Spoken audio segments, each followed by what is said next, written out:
Iti namine namaste saraswate devi gauravani pracharine nirvishesha shunyavadi paschachade satarine Jaya Sri Krishna Chaitanya Prabhu Nityananda Shri Advaita Gadadhar Srivasadi Gaura Bhakta Vrinda Hare Krishna Krishna Krishna Hare Hare Hare Rama, Rama Rama, Hare Hare.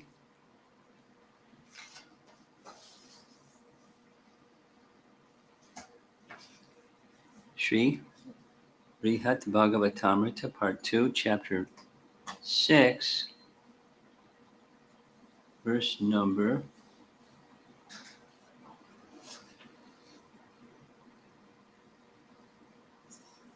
145.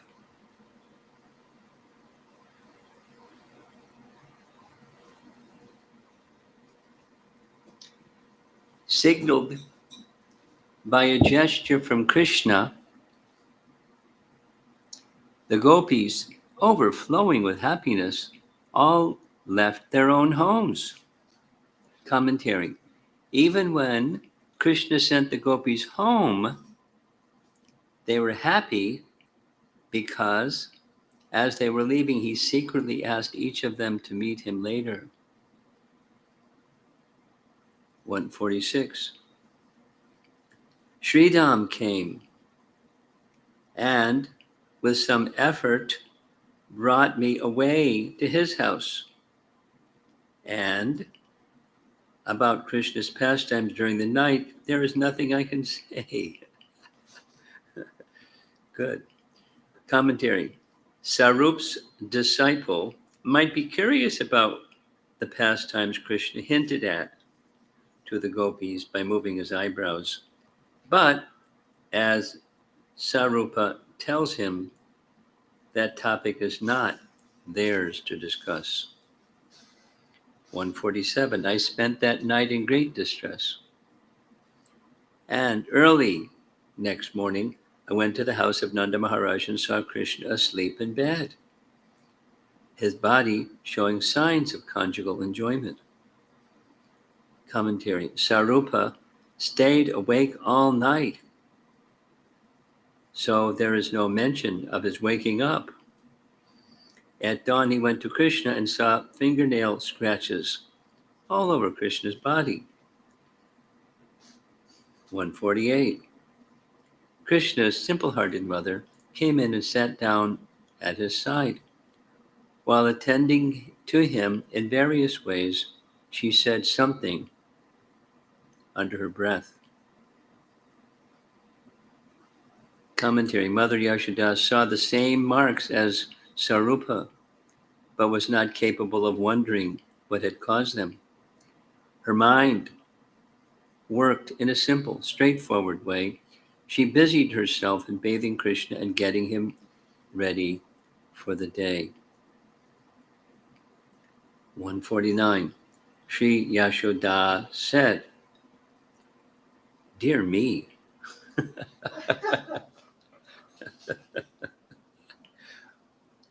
What's the Sanskrit for that? Anyway, all day my little boy tended the cows in the forests. Fatigued, he was happy to go to sleep. And now he is still not awake. Commentary. Yashoda could hardly think that Krishna was not yet up because he had been awake all night dancing with the gopis. Instead, she thought he was still asleep because he was just a little boy. 150. As he ran about the forest, nasty thorns made cuts all over his body. Commentary. This was Yashoda's explanation for the scratches made by the fingernails of the amorous gopis.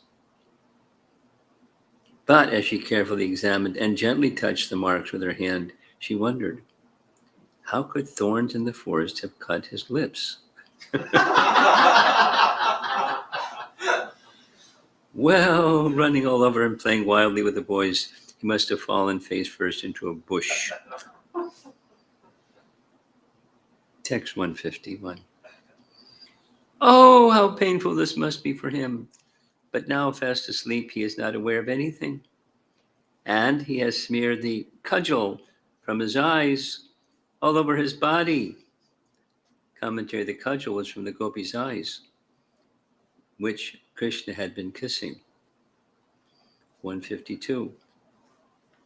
He doesn't even know that he has spilled red pan juice from his lips all over himself, and that by turning over and over in bed, he has broken his necklaces and garlands and other ornaments. Commentary: the red stains on Krishna's cheeks were actually from the pan chewed by the gopis, and his garlands and necklaces had broken while he was embracing them. Krishna's clothing and the protective thread on his neck were also in disarray. But Mother Yashoda ascribed all this to his rolling about in his sleep. 153. My goodness. Which is a little different than dear me. My goodness. The saffron-colored clay from the shore of the Yamuna, it seems that even his bath couldn't wash it off. It has become like an inseparable friend to his body. Commentary: the quote, red clay was actually kumkum from the gopis' breasts. 154. Yesterday evening, those fickle girls didn't bathe him with proper attention. They didn't nicely apply the oil and wipe off what was left. Commentary: if those silly girls had bathed Krishna more carefully, she thought, the dirt would have come off. Sri Sarup said, Mother Yashoda spoke like that again and again, right in front of the young girls of Braja who had just arrived and who now had signs of fear, laughter, and embarrassment playfully shining on their faces. Commentary: Mother Yashoda's name implies that she added to Krishna's fame. Yasho Dadao. The gopis arrived at Nanda Maharaja's house just as she was complaining about Krishna's disheveled state. Listening to her, they became afraid that she might begin to understand what Krishna had actually been doing at night. Still, they couldn't help but laugh at her naive statements and shrink in embarrassment at seeing the obvious signs of their dalliance with Krishna. 156. Krishna then finished his pastime of sleep, and his mother bathed him, adorned him with ornaments, and fed both him and Balaram. 157. She made Krishna relax a short while, and he enjoyed talking with the gopis. Then she got things ready for his auspicious departure to the forest. 158. Though the young gopis were pained at heart at the thought of soon being separated from Krishna, Mother Yashoda had them sing transcendental songs for his good fortune and ceremoniously carry full pots and other auspicious items. Commentary: no matter what ecstasy impeded them, the gopis had to do their service. After all, they had to sing and carry purna kumbhas, full pots of water with yogurt, flowers, unhusked barley, parched rice, and other pure substances, or else Krishna's departure for the forest would not be auspicious. 159. She sat Krishna on a chair with his elder brother and adorned their limbs with ornaments and medicinal herbs suitable for the forest. Commentary: besides decorative ornaments, Yashoda placed various items on their bodies to assure their safety, such as tiger nails, enchanted talismans, protective threads, herbs meant for healing wounds, and Garuda money, or emeralds for guarding against poison. Garuda money, emeralds for guarding against poison. 160. She engaged elderly Brahmana ladies and other ladies in offering blessings, and she made Krishna do all the prescribed rituals to prepare for his outing. Commentary. Elderly Brahmanes blessed Krishna, as did the older gopis. Krishna was more eager to get going than to touch his nose with his fingers and carry out other protective rituals, but his mother gave him no choice. 161. Krishna took the lunch his mother gave him for noontime, stirred the cows from their rest, and got them in front of him and set off, playing his flute. Commentary. Beautiful darshan. Mother Yashoda had prepared lunch for Krishna to take with him, and he packed as much of it as he could in a bag tied to a stick. Then he roused the cows who were lying down and drove them forward, urging them on with the music of his flute. 162. Just then, his companions came out in groups from the cowherd village and gathered around him. The boys were all fit to be his intimate friends. Commentary. Because the attention of the cowherd boys was never diverted to anything other than pleasing Krishna, the boys needed only to hear Krishna's flute to know that it was time to leave. It hardly mattered whether they had finished having breakfast or preparing themselves. If Krishna was going to the forest, they had to follow right behind. There were a great number of these companions of Krishna, and they naturally divided themselves into groups led by prominent boys. All the boys, however, were completely fit to be with the Supreme Lord in close friendship. 163. At one moment, he and the boys played their flutes. At another, their buffalo horns. And still another, some instruments fashioned from leaves. Thus, he and the boys showed off by playing various kinds of music. Commentary. The boys made noisemakers out of leaves and blades of dharma grass they picked up from the side of the path. We used to do that when we were kids. Blades of grass and making those sounds. 164. As his friends, playthings in hand, joyfully sang, danced, and glorified him, Krishna stood with his brother. Commentary. Among the various things the boys carried were balls, drums, fans, flags, seats, umbrellas, chamara fans, hand cymbals, wooden shoes, and food and drink. This was the paraphernalia for their games in the forest. The boys were very happy to be away from their homes and on the way to the forest, where they could play however they liked. 165. Krishna's elder brother walked in front, and I walked behind. All the girls, unable to tolerate being separated from Krishna, found excuses to follow and came out from the village, helplessly pulled by ropes of love. Commentary. Here, Sarupa gives the gopis only a slight mention, referring to them simply as ta, those girls, because anything he says about them might stir his memories of the special relations between the gopis and Krishna and disturb the mood he is trying to set.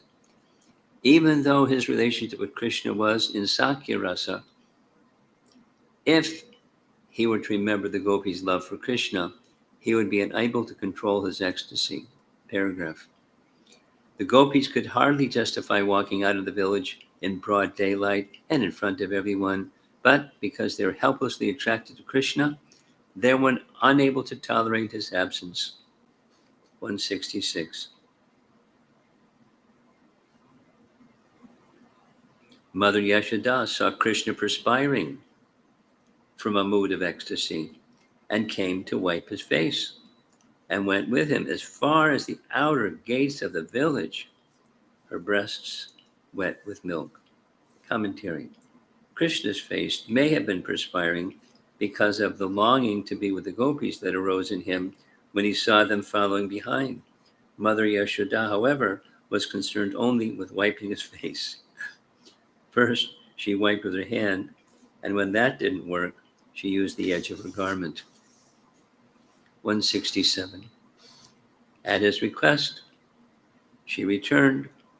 She then turned back toward the house, but after 2 or 3 steps, she craned her neck and anxiously went back to her son. She made pan for him and put some in his mouth and some in his hand, and then again turned toward the house. But once again, she quickly came back to him. Commentary. Just like the first time, Yashoda again nervously turned around, craned her neck to see him, and came back to him. Right on the path. 169. She fed him some fruits and some other sweet things and gave him something to drink. Then she again started to go back to the house and then again turned around. 170. She gave him a thorough looking over and adjusted his clothes and the other things he had on, and then she once more turned back, but then she again returned and plaintively gave him some instructions. Commentary. Yashoda spoke to Krishna anxiously because she knew he was naughty and would likely ignore her advice. 171. My dear child, don't go too far into the impenetrable woods and never enter deep into the forest where there are thorns. 72.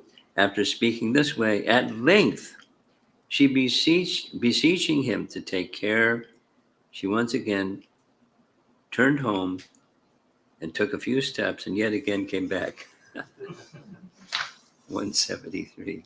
My dear boy Rama, she said, you stay in front of your younger brother, and you, Sridham, you stay behind your friend Krishna with Sarup. You, Angshu, should stay on Krishna's right, and you, Subal, on his left. Straw between her teeth, she implored the boys with such requests. Then she looked intently at her son. Commentary. Balaram, the most competent of the boys, should walk in front of Krishna, though the others would spontaneously take up their proper places. She directed them anyway, just to make sure.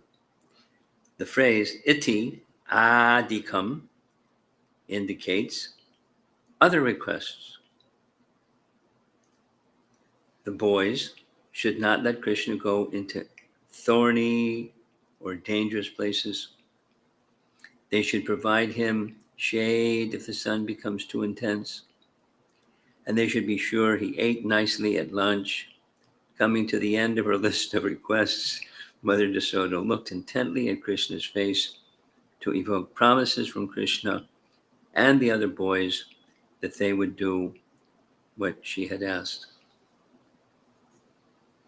In this way, text 175, in this way, Mother Yashoda, anxiously going back and forth again and again, showed more love than a cow who has just given birth to a calf. Commentary. This exchange between Yashoda and Krishna went on for some time, but Sarupa wanted to avoid prolonging his description. Oh boy. 176. Her son then bowed down to her, took hold of her feet, and embraced her. And with various rationales, and finally with words of insistence of his own, With great effort, he made her turn back. Commentary. Krishna hoped that by showing this elaborate display of respect and affection, he could convince his mother of how seriously he took her words. He reminded her that she also had to eat breakfast and attend to various household chores. But when all his reasons failed to convince her, he finally simply insisted very strongly that she go back. All this he had to do several times before she finally relented. 177. And she, crying, milk dripping from her breasts, stood right there, motionless like a painted picture, and distantly watched from that high place near the forest. No commentary. 178-79. But the lovely gopis kept following him, their throats choked with weeping. They could no longer sing, nor see through their streams of tears, and their feet stumbled in their shyness and fear.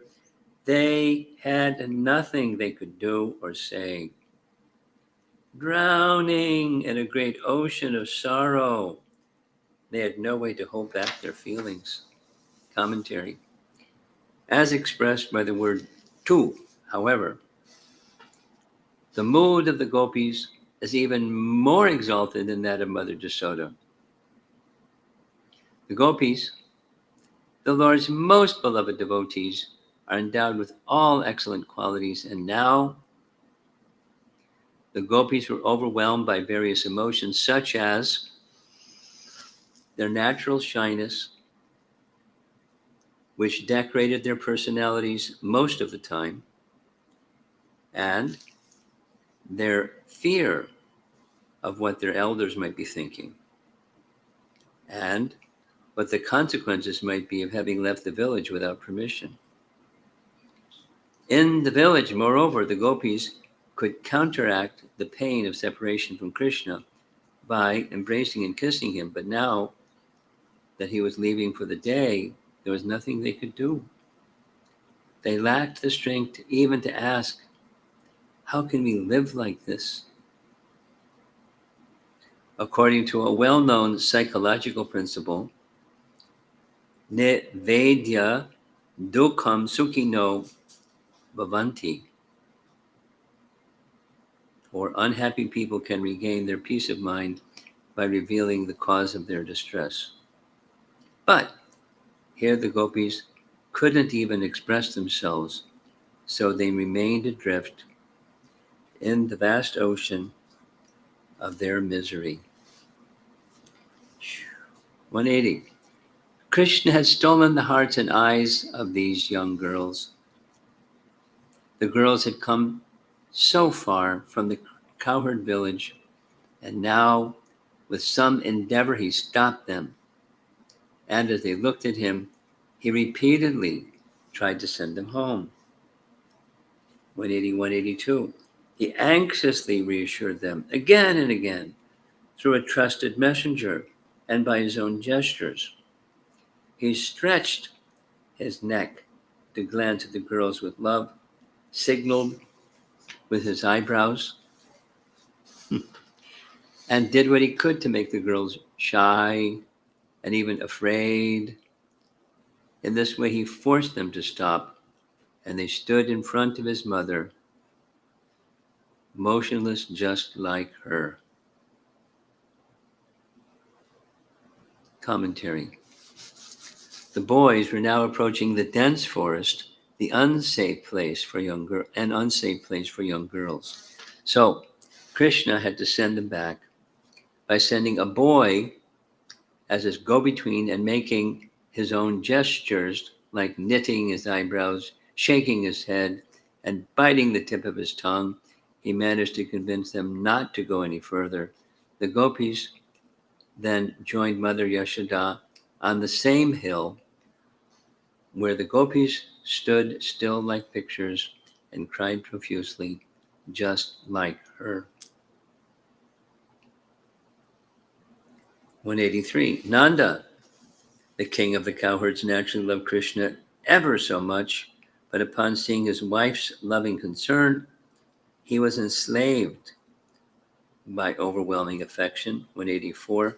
Though Nanda Maharaj had gone with Krishna a great distance, and the elder cowherds with him, when Nanda saw the great burden of love all the people of Braja bore on his son for his son, he was unable to turn back.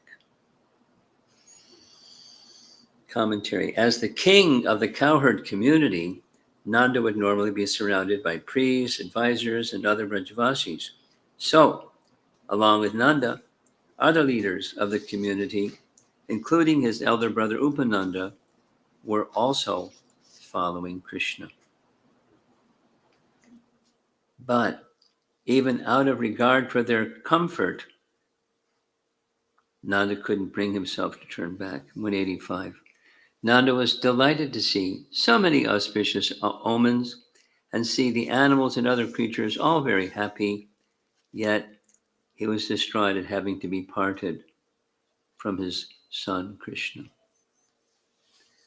Commentary. The animals showed auspicious symptoms, : they had full faces and bodies and were circling Nanda clockwise. The deer, birds, and other forest creatures were happy because their time for being separated from Krishna was night, and now it was time for Krishna to join them in the forest. 186. Again and again he embraced Krishna and Krishna's elder brother, both separately and together. He smelled their heads and shed tears in the pain of great love for them. 187. Then Krishna bowed down to Nanda, reminded him of the many duties Nanda had to perform, and sent him home. Turning back, Nanda stood motionless, looking at Krishna and nothing else. Commentary. Krishna convinced Nanda, you are needed at home to serve the villagers from becoming too wretched over my absence, unquote. Also in the afternoon, Nanda would have to organize the decorating of the village for Krishna's return. 188. When Nanda's two sons had gone so deep into the forest, he could no longer see them or hear any sound. He finally turned back toward the cowherd village. Commentary. For a while, even after the boys and their animals were too far away to be seen, some sounds could still be heard, like cows mooing and horns being blown. But even those sounds were inaudible. Nanda finally went home. 189. He departed some servants and messengers to bring news of what Krishna was doing.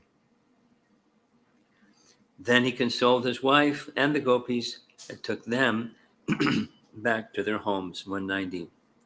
The gopis, singing Krishna's pastimes, entered the village where they began the day, absorbed in thoughts of his company. Commentary. The gopis are Krishna's greatest devotees, dedicated to him even more intensely than Sri Nanda and the other elder cowherd men and women. The gopis spent the entire day fully absorbed in the sankirtan of singing about the rasa dance and other pastimes they had shared with Krishna. They remembered how they had enjoyed these pastimes, and they looked forward to having more pastimes with him soon. Paragraph. Some of the songs the gopis sang are recorded in the 10th canto, 35th chapter of Srimad Bhagavatam. Quote, when Mukunda vibrates the flute, he has placed to his lips, stopping its holes with his tender fingers, he rests his left cheek on his left arm and makes his eyebrows dance. At that time, the demigoddesses traveling in the sky with their husbands, the siddhas, become amazed As those ladies listen, they are embarrassed to find their minds yielding to the pursuit of lusty desires. And in their distress, they're unaware that their belts of their garments are loosening. 191. Even a person with unlimited power could not describe those dealings in further detail, but why would someone intelligent even try? It would only create abysmal distress.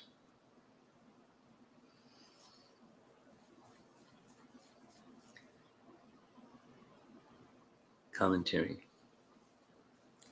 The Mathura Brahmin might be eager to hear everything about Krishna's day, from the moment his mother wakes him until the time he returns home in the evening. But Sarupa says that only someone equal to Anantashesh could satisfy the demand to tell all this. But the Lord, the Brahmana might counter, has been addressed with the words Maya Balena Bhavatapi Niguyamanam Pashyanti Kichit. Or some people can see what by your own power of illusion you keep hidden. Stotra Ratna.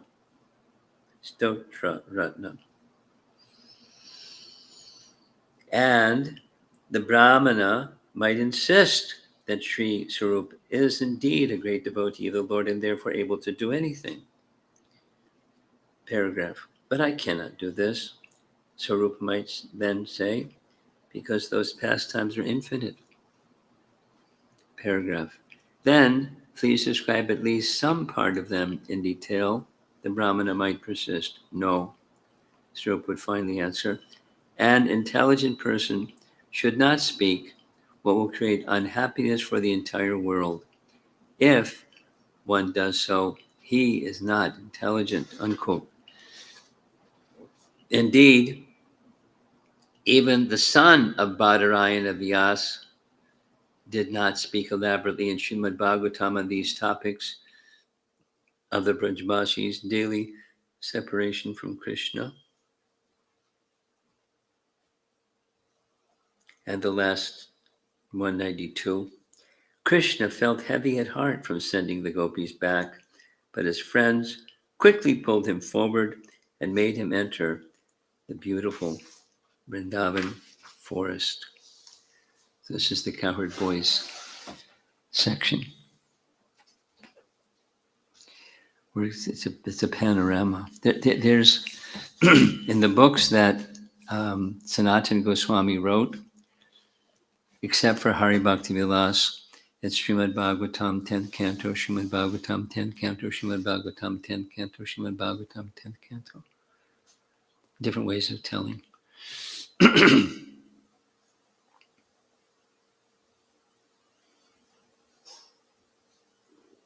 He's tasting and distributing,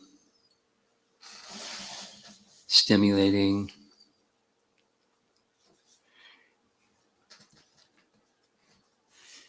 And when I go to Detroit, there's the topic is the 6 Goswamis, well, one weekend.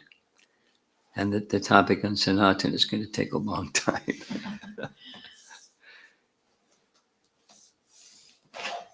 And what Burijan has done is just like one chapter from Sanatan and Lord Chaitanya. He's done a wonderful job.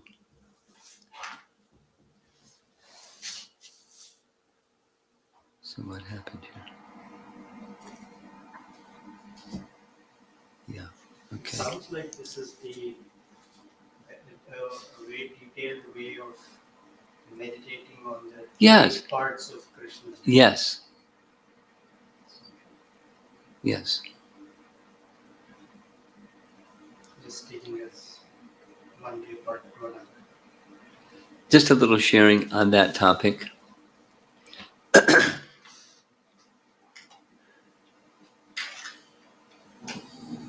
Something that I learned in preparing for the Manashiksha class.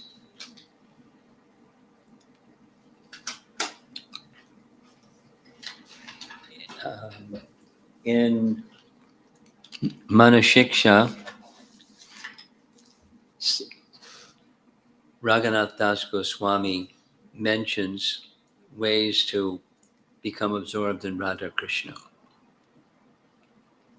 Absorbed in Radha Krishna. And there's giving up things and there's accepting things. And the accepting of things, he mentions three members of the, he mentions Rupa and Sanatan and Swarup Damodar. Now one could think Swarup Damodar because he was under the care of Swarup Damodar. And the reference in commentaries about Manashiksha, it makes reference to Bhaktivinoda Thakur in one section of Jaiva Dharma. There's a question asked of the associates of Chaitanya Mahaprabhu who had which different services. And one of the replies, it's a long section, but Swarup Damodar, in his diaries of Lord Chaitanya's teachings and everything, he summarized two different ways of achieving perfection in absorption in Radha and Krishna. One was internal and the other was external, or esoteric and exoteric. And the esoteric or internal, he taught to Raghunath Das. That's what Manashiksha is. It's the internal orientation necessary to become absorbed in perfect Radha Krishna meditation. And then there's the exoteric, which, according to Jaiva Dharma, Swarup Damodar taught to Vrikeshwara Pandit, and according to that text, Vrikeshwara Pandit taught it to the person speaking, and the person speaking taught it to Dhyana Chandra, who wrote a book describing how that is done, and it's the Ashtakaliya Leela Smarana. It's got a different name. And then commentaries on that says Bhaktisiddhanta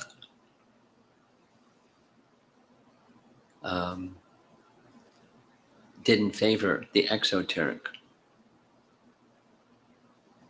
He favored the esoteric, or the internal cultivation, the preparation, internal preparation. This and that and the other and the other and the other. And then at least one report, there's where he spoke this, one report says it was at Radhakund during his Braja Parikrama. And he was at Radhakund and lecturing evenings on Ishopanishad at Radhakund. And then one evening, he described this exoteric and said, this is for persons who are very advanced. Now, there are persons that are not very advanced that make a big thing about it. That was what started me on this thing. The meditation of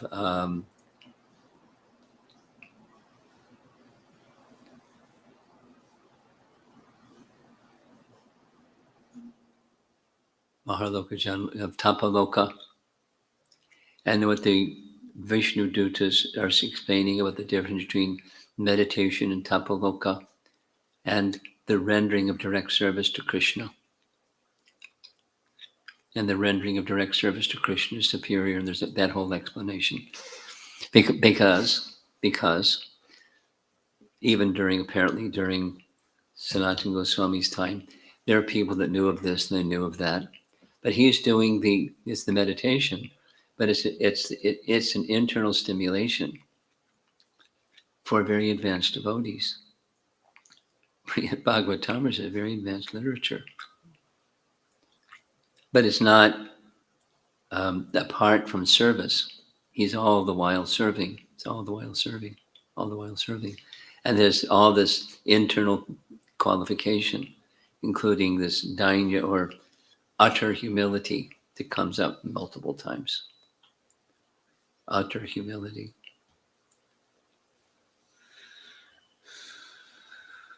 And different tests where he's being examined, this thing, that thing, the other thing, and he's undeterred from his goal.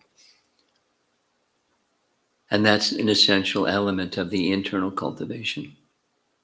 It's like that's what's in Burijan's topic.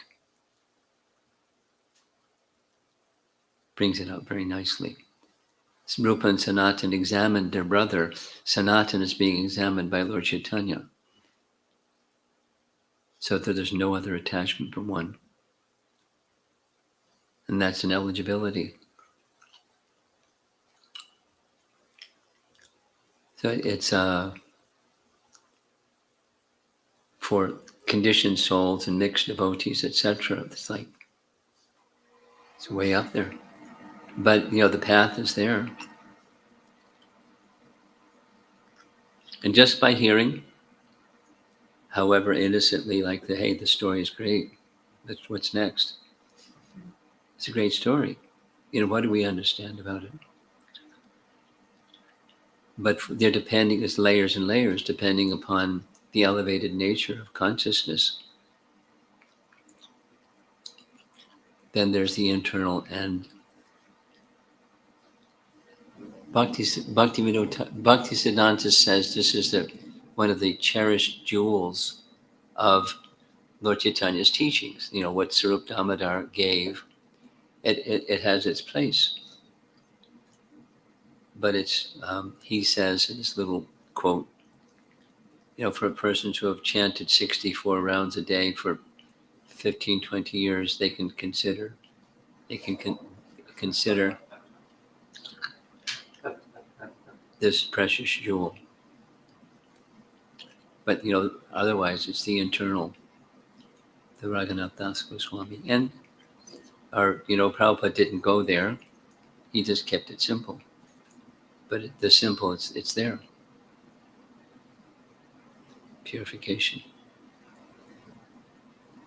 And it's not for general classes and general topics. It's there for those who have capacity, and then people that don't have the capacity, they start to get curious, and they don't know what they're doing, and it becomes embarrassing. I know some people that are in that embarrassing stage. They don't know what they're doing. I just heard a class Prabhupada giving in Mayapur, February 1976, on Prahlad Maharaj's talks with Lord Nrsingadev, his prayers, chapter 9, canto 7, where his emphasis, I sent this to some devotee, where, Prabhupada's point was, don't try to see, become qualified, and Krishna will reveal himself. So I took that whole section right from the lecture, and they sent back, they didn't get it.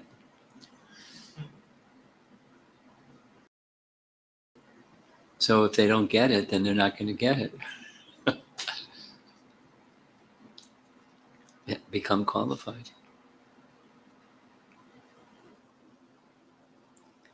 That's the opportunity.